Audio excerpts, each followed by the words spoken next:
Welcome to another episode. Welcome to another episode of Gamecocks Talk with Captain Will. I am your man. I'm your man, Captain Will. Make sure you like, make sure you share, make sure you subscribe to Gamecocks Talk with Captain Will so I can continue to bring you that gospel of Gamecocks every single day. Every single day, y'all. Every single day. It is Monday, August the 19th. It's a beautiful day wherever you may be watching me right now. You're now rocking with the best. Since you're rocking with the best, come rock with your man, Captain Will. We got to go in today, y'all. I said we got to go in today, y'all. We talking some recruiting. South Carolina women's basketball recruiting. We talking about, is it time to be nervous? On August the 19th, is it time to be nervous with South Carolina? Because we having commitments that or saying their pledge to various different schools every single day. Almost every single day. A new commitment to a new university out of the class of 2025. Where do we stand? Where do we stand? But before we get started, I want to thank all the members right up front. Thank you for being a member of Gamecocks Talk with Captain Will. I want to thank everyone who's watching me. Make sure you hit the like button, of course. Follow me on Twitter at Gamecocks Talk. Follow me on Instagram, Gamecocks Talk with Captain Will. And follow me wherever you get your podcasts. Could be Apple Podcasts. Could be Spotify. Could be whatever you choose to watch or listen to your podcast. Follow your man, Captain Will. If we are going to discuss the upcoming 2025 recruiting class, South Carolina currently has no commitments. Let's start there. We have no commitments as of August the 19th. And this time last year, we had one.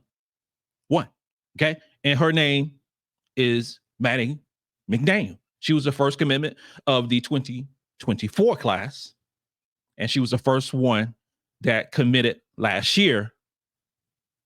And so analyzing the players that are the Gamecocks have offers to is really not a lot for this 2025 class. It's really not a lot. There's not a lot of players that are that have actual offers in the class of 2025. We have a few that I'm not even going to discuss because they have already committed to other teams. I'm talking about Sienna Betts, who's going to play, basketball alongside her sister, Lauren Betts. Talk about Jaida Davis, who is not committed to a team yet, but is trending towards a Southern Cal or a UCLA. And she recently, a couple weeks ago, she said that Gamecocks are no longer in her pool of schools that she's looking at. In terms of players, we're talking about Aaliyah Chavez. Aaliyah Chavez is the the consensus number one overall player in the class of 25. 5'11", point guard. A sensational player scoring the basketball. So she's a scoring point guard, not necessarily a distributing point guard that. And that's what I like. I like more of a distributing point guard. We got the shooting guards in the wings who can shoot that thing up. I prefer a true pass first point guards. That's my preference. Now, Aaliyah Chavez from Texas is trending towards Texas Tech. It's trending toward Texas. I don't believe Aaliyah Chavez is leaving the state of Texas. I just don't believe that's going to happen whatsoever. I don't believe that whatsoever. I think she's going to be a Texas girl. And it's going to be between Texas Tech or the Texas Longhorns. Just for my particular preference, I prefer she go to Texas Tech, not to Texas. Texas is in our conference. I don't need all that in my life. I don't need that. So Aaliyah Chavez, who is a phenomenal player, I don't believe she's coming to the Gamecocks. Not at all.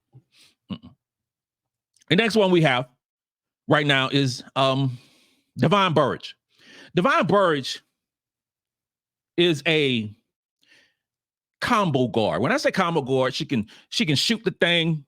She can also distribute the basketball. She's more like in Gamecock terms, she's more of a Zia Cook, Destiny Henderson, bigger version of those two players when we're talking about combo guards. I'm not gonna say she's like a Tahina Pow, who is a quote unquote combo guard by some metrics or some folks who follow the business. She's more of the other mode, but she's big. She's 5'10", 5'10", and she's a Kentucky girl. I think she's a Kentucky girl. If I remember correctly. No, I think that's ZaKiyah Johnson. ZaKiyah Johnson's a Kentucky girl. Divine Bourrage, I believe, is from Iowa. And she has an Iowa not nowhere in the picture. Nowhere in the picture for this young queen. You're talking about Illinois. You're talking about Missouri. You're talking about Kentucky. Who are leading the way for the services of the number 5 ranked player in the country. Okay. And I'm not going to say that Carolina is out of the running for a Divine Bourrage. I'm not going to say that. What I am saying is, from what I've seen, what I've read, from what I've heard, I think that those other schools are out ahead of Carolina. Okay? Divine Bourrage. ZaKiyah Johnson, number 7th ranked player in the country. Another great player, another 6-foot guard. Similar to me, like a Bree Hall. It's trending toward Kentucky and LSU. Kentucky and LSU. Kentucky is recruiting very well. They're recruiting very well. And whatever the head coach of Kentucky, who was also the head coach of Virginia Tech, is selling, apparently this class of 2025 are buying, because they are in the running for several quality players in this 2025 class. Now, how recruiting changes on a whim. Official visits, relationships with players and relationships with coaches and family pools and this and everything. Because a few weeks ago, LSU was in the running. When I say in the running, I'm talking about top tier of being a favorite of a Aaliyah Chavez. But they're not anymore. They were in the running for a favorite like a ZaKiyah Johnson as well. Now they're still in the ballpark. They're still in there. It's still in there, but I believe she's gonna go to Kentucky. I believe she's gonna go to Kentucky. Would this be another recruiting cycle where LSU doesn't capture those top tier recruits and have to depend more on the transfer portal? Much like class of 2024, where they got one top 100 recruit. But this ain't about LSU. It's not about LSU. I can talk about LSU all day long. It's about the South Carolina Gamecocks. The South Carolina Gamecocks and ZaKiyah Johnson probably will be going to Kentucky. The 7th ranked player in the country probably going to Kentucky. Deniyah Prawl.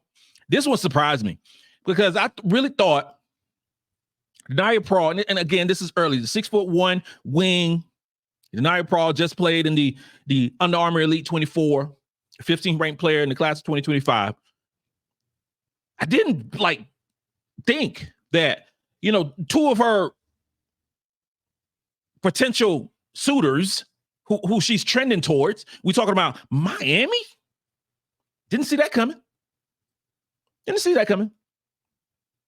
But in Arizona, you're talking about two places and geographical means that are distant from each other. Deniyah Prawl, young lady from Toronto, Canada. Beautiful place from what I hear. One of those places I want to visit and check it out for my own self, okay? The 15th ranked player in the country is talking about Miami and Arizona. I thought that Carolina would be higher in the mix for this young queen. I really did. That would surprise me. Jailya Davis is a player who was added, recently. And Jailya Davis is a wonderful player. 6'2" forward. And she would fit a need for South Carolina as we look more at the, kind of bridging the gap from this 2023-24 class, kind of bridging the gap in terms of forwards, because we're stacked at forward with Chloe and Joyce and just so many players. Adhel Tac running the 5, and Maryam Dauda playing this year and have another year the following year. So we're a little stacked, and not to mention Ashlyn Watkins herself. But she's talking about Kansas, Oklahoma. That's the number 16 ranked player in the country. So the consensus is, where does South Carolina stand with some of these top level recruits? Real talk, not great. We don't. Now, I didn't talk about Agot Makeer. Agot Makeer is 6'1" wing, great player, 6th in the country. She doesn't have a leader. It's all jumping up together. Her top 5, top 6 is all jumping up together. That means there's an opportunity for South Carolina to do what Carolina does and grab the talents of Agot Makeer. We got to get her here for a visit. Okay? And I didn't mention Jaida Civil, who we basically offered her because Jailya Davis decided to bounce. Now, Jaida Civil's another 6-foot guard, 6-foot wing. She don't have a leader right now. She's a 40th ranked recruit, 4-star recruit. Some of these players I did not mention because they already committed to other schools. Sienna Best, the number 2 ranked player, has already committed to, UCLA. Aaliyah Crump has already committed to Texas.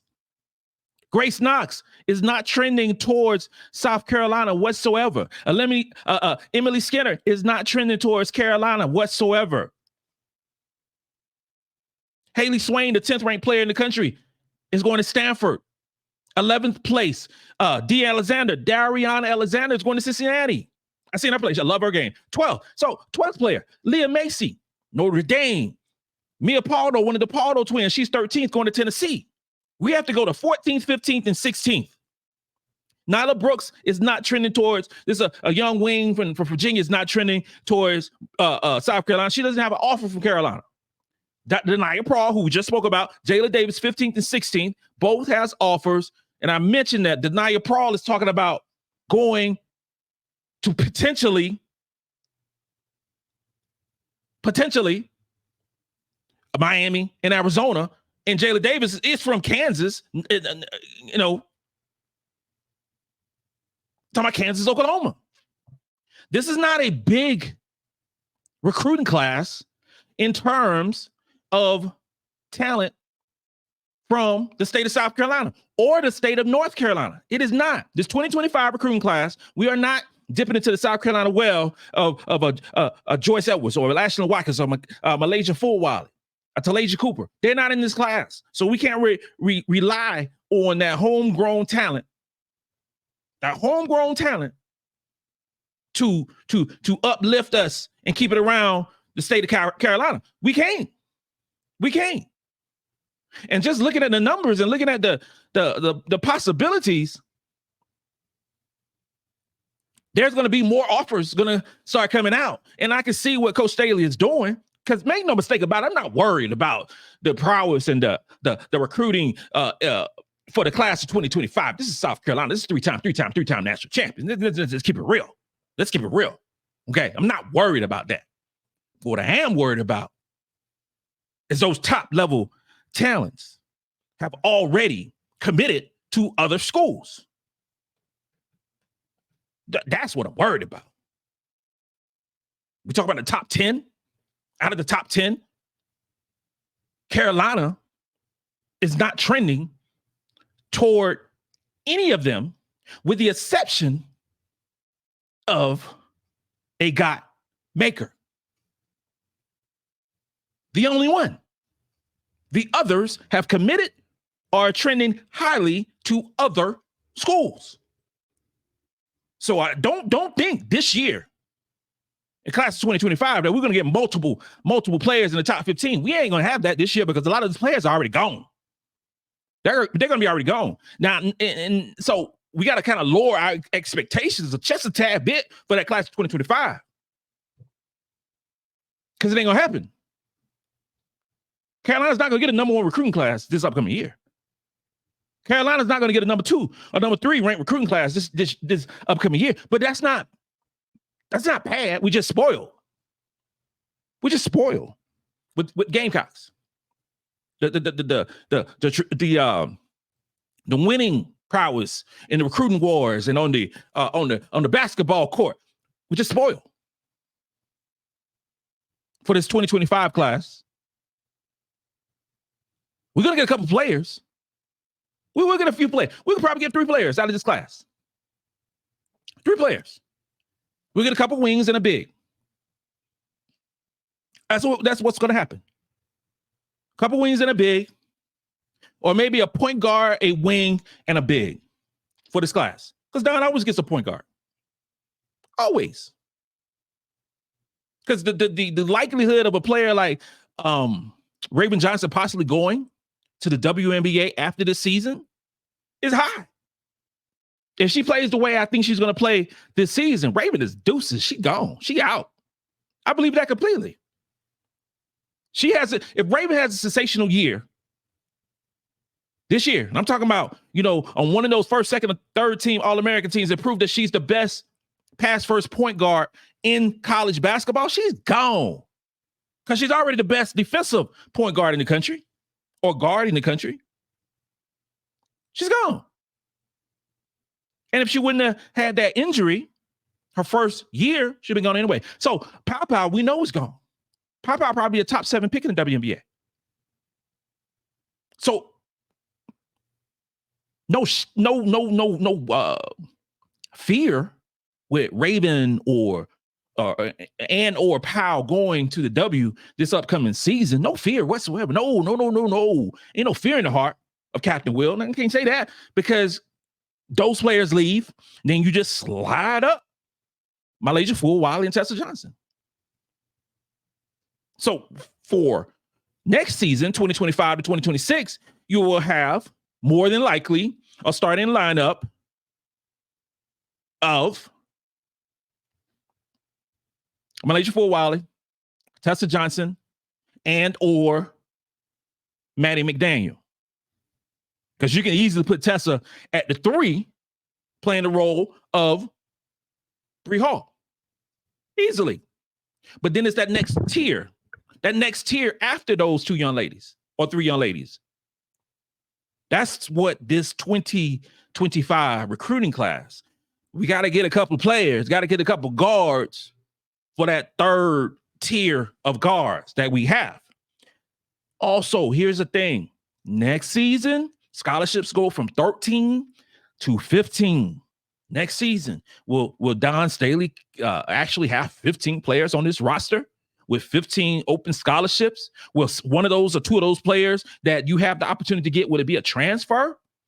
Could you see a scenario where you see a guard in the transfer portal coming to South Carolina next season? Or could you see a guard in the rotation next season because we didn't get the guard because South Carolina ain't got to reach? You got a lot of teams that reach for players because we got to fill a certain spot. That ain't Carolina now. It's not Carolina. We don't have to do that. You just get a transfer to play 2nd team or 3rd team. Injury's going to happen. This 2025 class is not all rainbows and pecan pie. It ain't. It really ain't. So Ain't no doom and gloom, but I just think we got to kind of lower the expectations for this 2025 class. I really do. I don't see that on the horizon of top 15 level players coming to the state of South Carolina in this class, with the exception of a Agot Makeer. That's the only one I can see. And then we have to kind of dwindle it down. Who is amazing, 6th-ranked player in the country, who's a superstar among superstars. But if we don't get a Agot Makeer, if we don't get a Agot Makeer in this class, we going down another tier. We're going another tier. So you're might see some 20 players that are ranked 17th, 20th, 25th. Still amazing players, still 5-star recruits. You look at the list of players in the ESPN Hoop Girls, you're talking about there are 33 5-star recruits in this 2025 class. 33. LSU got one of them. Got a guard out of New Mexico. But there's some solid guards. Aubrey Beckham out of Georgia. There's some solid guards. There are a couple of point guards that would suit the needs of a South Carolina. Destiny Jackson, 5'6" point guard out of Illinois. She's wonderful. It's not about, in my humble opinion, this 2025 class. It really isn't. It really isn't. That 2026 class, and especially that 2027 class, is really, I think, the key for Carolina. And you got some, Jersey Robinson, Olivia Vicasa, JC Abbey, Sania Hall, so many wonderful players in that 2026 class. And in 2027, Kalina Smith is the top of the top, who probably is the best overall player in high school right now, if you count the 20, 27, 26, and 25 class. Kalina Smith is above, in my opinion, everybody else.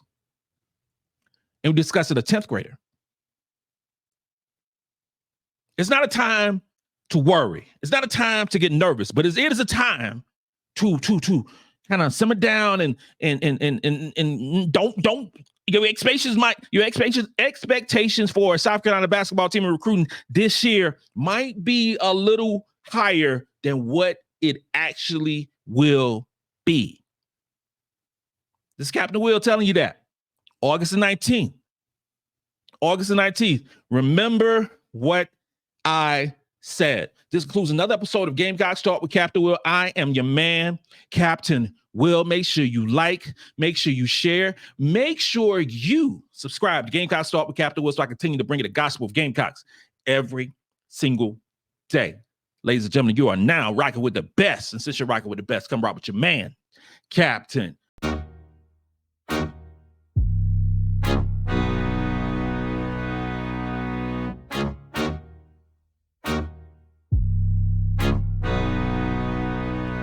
J-Rock, let this be.